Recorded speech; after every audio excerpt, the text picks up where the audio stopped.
நீச்சல் விளையாடு நீச்சல் விளையாடுன்னு சொல்கிறல்ல. நாளைக்கு விடு விடு. இல்லை எனக்கு வேலைக்கு போ. வேண்டாம் வேண்டாம் சொன்னா கேளு தம்பி. அப்பாவுக்கு வேலைக்கு போ. அப்பா காசு வாங்கிட்டு வரணும். அவங்கள்ட்ட போய் அங்கே போய் காசு வாங்கிட்டு வரணும்.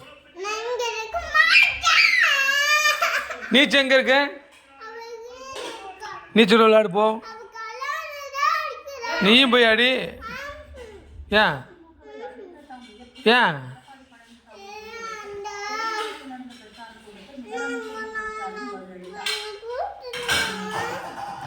நான் உன்னை கூப்பிட்டு போகல. ஷாப்பிங் நாளைக்கு போகலாம்.